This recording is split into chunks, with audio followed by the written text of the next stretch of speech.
27 की तैयारी मुख्यमंत्री बनाने की है भाई, बड़ी मजबूती से लड़ेंगे। गठबंधन किसके साथ कर रहे हैं? क्या जरूरत है? राइट, माना जाए कि आजाद राज ने सब कह दिया छोड़कर बीजेपी को। बीजेपी से हमारी विचारधारा मेल खाती नहीं है, ना हम उसके साथ खड़े हो सकते। जितनी सब पार्टियां हैं अगर वो सारी गठबंधन के लिए तैयार है तो हम भी तैयार हैं। ठीक, जागरूक करना संविधान के प्रति, व्यवस्था के प्रति और बदलाव लाने की कोशिश करना। बहुजन समाज पार्टी की सरकार है तो क्या आप चुनौती बन पाएंगे? अरे चुनौती है, हम बाबा साहब अम्बेडकर के लोग हैं, लोकतंत्र वाले लोग हैं, समझे। और लोकतंत्र में जिसकी संख्या आबादी ज़्यादा होती है वो मालिक होता है। ठीक, बीजेपी की गलत नीतियाँ किस महापुरुषों को पढ़ें और पढ़ने के बाद तय करें कहाँ चलना है। उन जातिवादी लोगों के साथ रहना है जो लगातार बदलते रहते हैं, या हम जैसे लोगों के साथ रहना है जो अपनी बातों पर अड़िग हैं। Sir cut. अध्यक्ष जी, आज क्या प्रोग्राम रहा जंदेड़ी में? आज हमारे सीनियर नेता भाई धीर सिंह जी के पिताजी का पुण्यतिथि थी, तो वहीं श्रद्धांजलि देने के लिए मैं आज आया था। और क्योंकि क्या है कि हमारे जो कार्यक्रम हो वो श्रद्धांजलि के हों, विवाह के हों, जन्मदिन के हों, तो हमारे सर्व कार्यक्रम जो ना वो गोष्ठियों में तब्दील हो जाते हैं। तो आज उन्हीं के श्रद्धांजलि सभा भी थी और उसी में ही एक विचार गोष्ठी का भी आयोजन किया गया था, उसी में मैं आया था। देखिए, हमने सुना था यहाँ पे बाबा साहब की प्रतिमा का अनावरण होना था, तो क्या कारण रहा जिसका जो नहीं हुई थी? देखिए, डॉक्टर बाबा साहब अम्बेडकर एक महान शख्सियत है। जो उन्हें नहीं जानते उस शिकायतों का दौर उन पर ज़्यादा गर्म रहता है।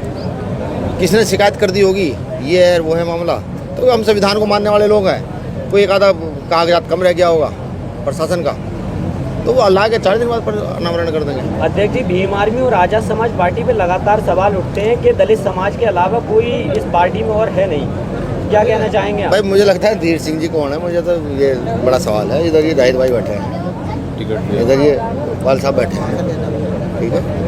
देखिए, चक्कर ये है कि जिन 2 लोग बड़ी मजबूती से काम कर रहे हैं, कारोबार इनका बड़ी तेज़ी से बढ़ रहा है,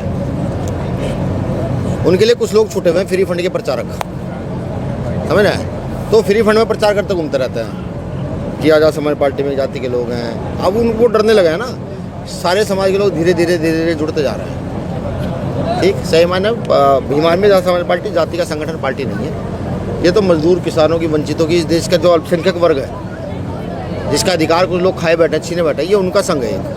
ठीक है, और बड़ी मजबूती से आगे क्यों बढ़ रहा है। सर, बहुत बड़े स्तर पे अभी आपने 8 रैलियां की, लाखों लाख संख्या में भीड़ देखने को मिली थी रैलियों में। अब आगे का आजाद समाज पार्टी का, भीम आर्मी का एजेंडा क्या है? देखिए, बड़े स्तर पर 8 रैलियां भाई चंद्रशेखर आजाद जी ने की, हम सब ने नहीं की। हम सब ने तो 8000 से ज़्यादा रैलियां की है, समझे। क्योंकि वो जब 8 रैलियां होती हैं तो उसमें नीचे टीमें गाँव जाकर के मीटिंगें करती हैं, और वो भी एक रैली होती है। ठीक, 8 रैलियां दिख रही हैं, लेकिन उसके पीछे जो 8000 रैलियां, 8000 कार्यक्रम हुए हैं, वो भी आपके चैनल के माध्यम से मैं सबको बताना चाहता हूँ। आपके चैनल के माध्यम से मैं एक चीज़ बताना चाहता हूँ, नेक नियत मंजिल आसान। ठीक है, हम नेक नियत से चल रहे हैं, हर वर्ग की बात करते हैं, हर समाज के उत्थान की बात करते हैं, मजदूर किसान के उत्थान की बात करते हैं, तो बड़ी तेज़ी से कारोबार आगे बढ़ रहा है, कोई रोक नहीं पाएगा। और भाई जिस पर रुकता वो रोक ले। 2027 की क्या तैयारी है? 27 की तैयारी मुख्यमंत्री बनाने की है भाई, बड़ी मजबूती से लड़ेंगे। गठबंधन किसके साथ कर रहे हैं? क्या जरूरत है? राइट, माना जाए कि आजाद समाज पार्टी अपने दम पे चुनाव लड़ेगी 27 में? देखिए, समझिए, बाबा साहब अम्बेडकर ने संविधान की प्रस्तावना में एक बात लिखी है, हम भारत के लोग। ठीक, हमारे नेता भाई चंद्रशेखर आजाद ने साफ कह दिया छोड़कर बीजेपी को। बीजेपी से हमारी विचारधारा मेल खाती नहीं है, ना हम उसके साथ खड़े हो सकते। जितनी सब पार्टियां हैं अगर वो सारी गठबंधन के लिए तैयार हैं तो हम भी तैयार हैं। ठीक, इसमें बहुसंख्यक है, ये उनकी पार्टी है, और अब से नहीं पहले से सब लोग इसमें जुड़ रहे हैं। जो भी विचारधारा, जो व्यवस्था परिवर्तन चाहता है, जो भारत को बचाना चाहता है, जो देशभक्ति की भावनाएं रखता है, वो सब लोग इसमें बड़ी पैमाने से जुड़ रहे हैं। अध्यक्ष जी, माना जाए कि 27 के चुनाव में हकवंचित समाज के लिए आजाद समाज पार्टी एक सुनहरा अवसर है। माना क्या जाए, हाई ऑप्शन बताओ मुझे क्या है? क्यों भाई, आज हर आंदोलन, हर लड़ाई कौन लड़ता है? अभी आप ही बताओ, अभी बहुजन पत्रकारों पर 1 पर 50 करोड़ का शायद जुर्माना हुआ, 50 करोड़ या 5 करोड़ का जी, कौन बोला है? किसी में मत बोलने की, नहीं बोला ना। अब आप यहाँ पत्रकारिता कर रहे हैं, ठीक है, आप पर 50 करोड़ का जुर्माना लगा दिया जाए, कहाँ से लाएंगे आप? यानी कि आप जो सच बोलना चाहते हो ना, उसको भी सरकार बोलने नहीं देना चाहती है, वो डराना चाहती है। ठीक है, और मैं कहता हूँ सरकार को कि हम खड़े हैं बहुजन पत्रकारों के साथ, तुम 100 करोड़ का जुर्माना लगाओ, अच्छा जी, केंद्र और राज्य में भारतीय जनता पार्टी की सरकार है, तो क्या आप चुनौती बन पाएंगे? अरे चुनौती है, हम बाबा साहब अम्बेडकर के लोग हैं, लोकतंत्र वाले लोग हैं, समझे। और लोकतंत्र में जिसकी संख्या आबादी ज़्यादा होती है वो मालिक होता है। ठीक, बीजेपी की गलत नीतियाँ किसानों के खिलाफ है, मजदूरों के खिलाफ है, व्यापारियों के खिलाफ है और यहाँ कर्मचारियों के खिलाफ है। आपका जो वोटर है वो कहीं ना कहीं बिक जाता है चुनाव के टाइम, ऐसा नहीं है, ऐसा लगता है। ऐसा नहीं है, ये तो सब गलत चीज़ें हैं। ईवीएम का कितना बड़ा झोल है। पिछले जिला पंचायत चुनाव जो हुए थे आप ही के यहीं पर कई सारे लोग ऐसे तो जीत रहे थे, बिहार में चुनाव हुए, वहाँ तो ऐसी परिस्थितियाँ देखने को मिली। बिल्कुल, वहाँ हमारे प्रत्याशी को मिले, एक को 28,000 वोट मिले, एक को 32,000 वोट मिले। हमारे बहुत सारे प्रत्याशी को बहुत वोट मिले वहाँ। लेकिन एंड टाइम पर वहाँ पर तमाम जो पैतरे फेंके गए, बहुजन समाज के वोट बैंक को खरीदने की जो कोशिश की गई, कहीं ना देखिए आप समझिए,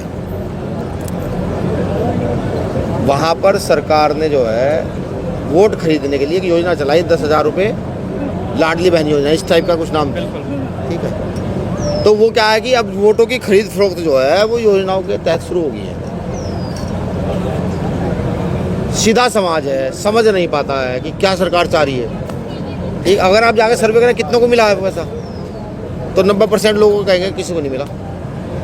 ठीक है, तो सरकार की पॉलिसी है, हमारा काम है लोगों को जागरूक करना संविधान के प्रति, व्यवस्था के प्रति और बदलाव लाने की कोशिश करना। बहुजन समाज का वोट बैंक अनदर पार्टियों के अंदर भी बिखरा हुआ है, ऐसे में आजाद समाज पार्टी कैसे उसको एक साथ लेकर आने के लिए रणनीति अपनाएगी? बड़ा अच्छा आपका सवाल है।